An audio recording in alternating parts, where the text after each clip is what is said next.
क्वर्णिवेशरमणीय दर्शनं मन्दहासरुचिराननाम्बुजं पूजितं सुरनरोत्तमैर्मुदा धर्मनन्दनमहं विचिन्तये। असतो मा षट्गमय तमसो मा ज्योतिर्गमय मृत्युर्मा अमृतं गमयः। ओम शांति शांति शांति। अस्मद्गुरु समारंभां नाथयामो मध्यमां लक्ष्मी वल्लभ पर्यंतां वंदे गुरु परंपरा। આજની જ્ઞાન સભાની અંદર પધારનારા બધા જ ભગવદ ભક્તોને વેદાંતાચાર્ય, પુરાણ ઇતિહાસાચાર્ય, એમએ ફિલોસોફી શાસ્ત્રી ડાકે સભાઈના હેતપૂર્વક જય સ્વામિનારાયણ. એક ભગવદ ભક્તએ મને પ્રશ્ન કર્યો કે શાસ્ત્રીજી, આપણા સનાતન ધર્મમાં અત્યાર સુધીમાં જે અવતારો થયા, અર્થાત કે શ્રીમદ નારાયણ ભગવાનના અવતારો થયા, અને જે અવતારોનું વર્ણન શાસ્ત્રોની અંદર છે, એમાંથી એક બુદ્ધ ભગવાનને બાદ કરતા મોટે ભાગે બધા જ અવતારોની જયંતિ ઉજવવામાં આવે છે અને એ દિવસે મંદિરોમાં ઉત્સવો કરવામાં આવે છે. પરંતુ સનાતન ધર્મના કોઈ પણ મંદિરમાં બુદ્ધ ભગવાનની પ્રતિમા જોવા મળતી નથી. બુદ્ધ ભગવાનને બધા માને છે, પરંતુ એમની પ્રતિમા જોવા નથી મળતી. એનું શું કારણ? તથા બુદ્ધ ભગવાને જે જ્ઞાન આપેલું છે, એ જ્ઞાનને પણ સનાતનીઓ ગ્રહણ નથી કરતા.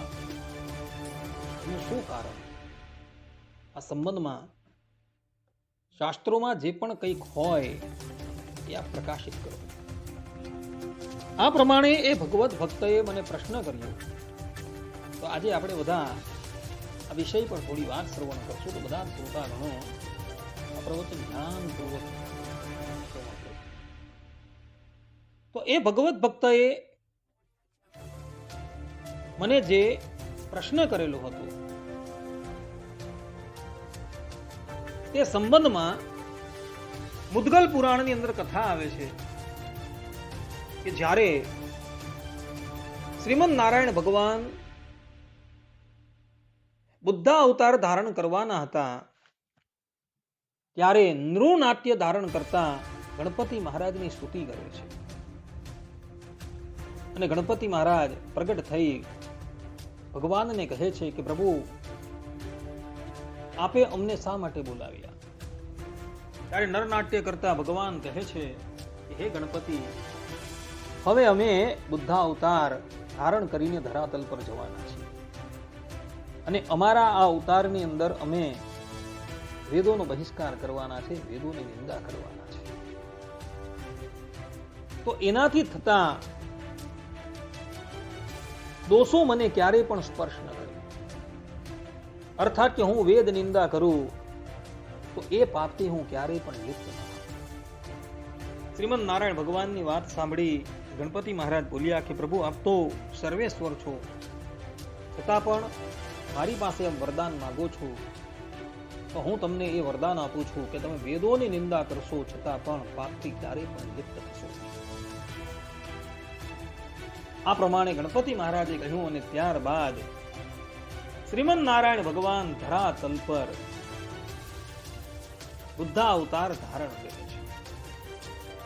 બુદ્ધા અવતાર ધારણ કરવાનું પ્રયોજન હતું અસુરોને મોહિત કરવા. અત્યાર સુધીમાં બુદ્ધના 3 અવતાર થઈ ચૂકેલા છે એવું વિદ્વાનોનું કહેવું છે. પરંતુ અત્યારના એક મહાન પંડિત, ઝારખંડ નિવાસી ભગવદાનંદ ગુરુ, જેને બધા નિગ્રાચાર્યના નામથી ઓળખે છે, એઓએ પોતાના ગ્રંથની અંદર એવું પ્રતિપાદન કરેલું છે કે બુદ્ધના અવતાર 3 વખત નહીં પરંતુ 21 વખત થઈ ગયા છે. ભગવદાનંદ ગુરુનું અમૃત વચનાવલી નામનું પુસ્તક છે. એની અંદર એવો શાસ્ત્રના પ્રમાણથી આ વાત સિદ્ધ કરી છે. તો આ બુદ્ધાવતાર સંબંધી કથા પુરાણોમાં જોવા મળે છે. વાત એવી હતી, ભગવાન શ્રી કૃષ્ણ સ્વધામ પધાર્યા તે સમયને સહસ્ર વર્ષો જે છે એ વ્યતીત થઈ ગયા છે. અને તે પછી આ બુદ્ધાવતાર જે છે એ થયો હતો. આ બુદ્ધાવતાર સંબંધી કથા એવી છે કે દૈત્યોએ ત્રિલોકીની અંદર પોતાનું સામ્રાજ્ય જે છે એ સ્થાપી દીધું અને દેવતાઓને પરાસ્ત કરી દીધા. દૈત્યોને હંમેશા દેવતાઓનો ભય રહેતો હતો અને તેથી જ તેઓ હંમેશા પોતાની સત્તા સુદૃઢ થાય તેવા ઉપાયો કર્યા કરતા હતા. એક વખતની વાત છે, દૈત્યોએ ઇન્દ્રને મિત્ર ભાવથી પૂછ્યું કે હે દેવેન્દ્ર, અમારી સત્તા કાયમને માટે ટકી રહે અને અમારી સત્તા મજબૂત બને એનો ઉપાય કહો. દેવરાજ ઇન્દ્રએ દૈત્યોને કહ્યું કે તમારે તમારું રાજ્ય સુસ્થિર રાખવું હોય તો તમે બધા વૈદિક ધર્મનું આચરણ કરો, યજ્ઞ કરો, યાગ કરો, ઇત્યાદિ કર્મ કરો તો તમારું રાજ્ય જે છે એ કાયમને માટે સ્થિર થઈ જાય. દેવરાજ ઇન્દ્રની વાત સાંભળી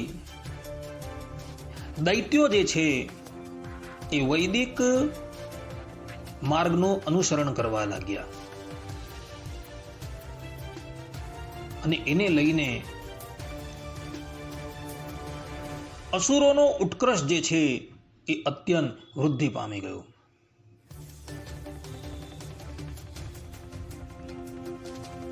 તે પછી આ દૈત્યો જે છે એ નિર્ભય થઈ ગયા અને નિર્ભય થયેલા દૈત્યો રાજસત્તાના મદમાં ગર્વિષ્ઠ બન્યા અને સ્વચ્છંદી બની ગયા. તેઓએ અંતરિક્ષની અંદર યથેષ્ટ ચાલી શકે એવા મોટા મોટા નગર તૈયાર કરાવ્યા અને નગરોમાં રહી એ દૈત્યો જે છે એ પોતાની સ્વાભાવિક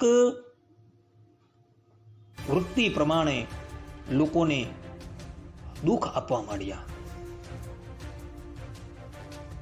અને એ લોકોના આતંકથી સંપૂર્ણ ત્રિલોકી જે છે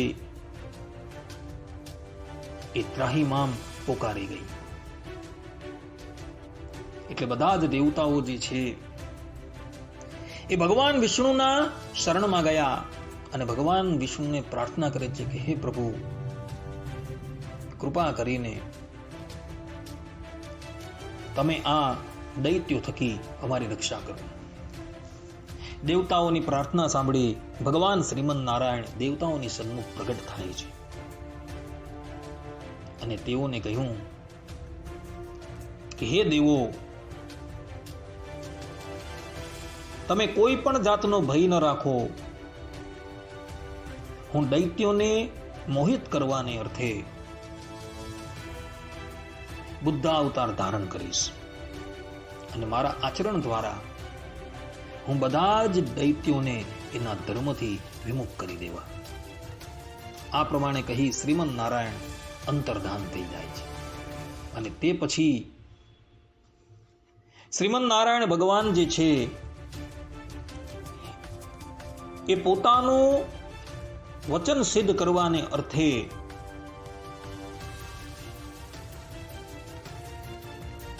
બિહાર પ્રાંતની અંદર આવેલા ગયા ક્ષેત્રની અંદર કિકટ નામનું એક સ્થાન છે. એ સ્થાનની અંદર એક પવિત્ર અજન નામના બ્રાહ્મણ રહેતા હતા. એ અજન બ્રાહ્મણના ઘરે શ્રીમન નારાયણ પ્રગટ થાય છે અને પછી થોડા સમયની અંદર શ્રીમન નારાયણ ભગવાન જે છે એ પોતાનું અવતાર કાર્ય જે છે એ અવતાર કાર્યનો પ્રારંભ કરે છે. એક સમયની વાત છે, બુદ્ધ રૂપે પ્રગટ થયેલા શ્રીમન નારાયણ ભગવાન જે છે એ હાથની અંદર માર્ગની ધારણ કરી માર્ગને બુહારતા અર્થાત કે સાફ કરતા કરતા અસુરોની પાસે પહોંચી ગયા. અસુરોએ જોયું કે કોઈક બ્રાહ્મણ જે છે એ અમારી પાસે આવે છે. એવો એ બ્રાહ્મણ દેવતાની સમીપ જાય છે, એમને વંદન કરે છે અને કહે છે કે હે વિપ્ર, તમે કોણ છો? ત્યારે બુદ્ધ ભગવાન કહે છે કે અમારું નામ બુદ્ધ છે. અમે અત્યંત અહિંસાવાદી છીએ. યજ્ઞ કરવા એ બહુ મોટું પાપ છે, કારણ કે એ યજ્ઞની અંદર અનંત જીવોની હિંસા થાય છે. યજ્ઞની પ્રજ્વલિત અગ્નિની અંદર કેટલાય જીવો જે છે એ બળીને ભસ્મ થઈ જાય છે. એટલે માટે હું જીવ હિંસાથી બચવાને અર્થે પગ મૂકતા પહેલા અગાડની ભૂમિ જે છે એ બુહારીથી સાફ કરું છું અને પછી આગળ દગ જે છે એ મૂકું છું. ભગવાનની વાણી જે છે એ વાણીની અંદર અલૌકિક જાદુ હતો. ભગવાનની વાણી સાંભળી બધા જ દૈત્યો જે છે એ ભગવાનની માયાની અંદર મોહિત થઈ ગયા. ભગવાન બુદ્ધે કહ્યું કે વેદ જે છે એ અસત્ય છે, માટે તમે બધા જ એ વેદો પર વિશ્વાસ ન કરો અને હંમેશા અહિંસા ધર્મને અપનાવો.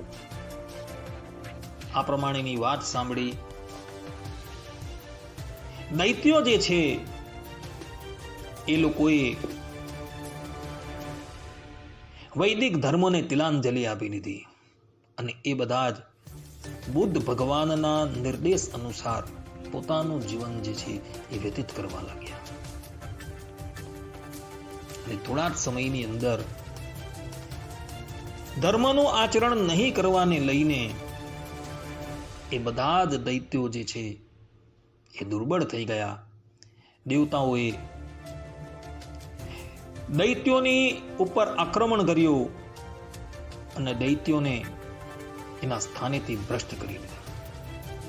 અને તે પછી ત્રિલોકીની અંદર દેવતાઓએ પોતાના સામ્રાજ્યનો વિસ્તાર કર્યો. આ પ્રમાણેની કથા ભક્તો પુરાણોની અંદર જોવા મળે છે.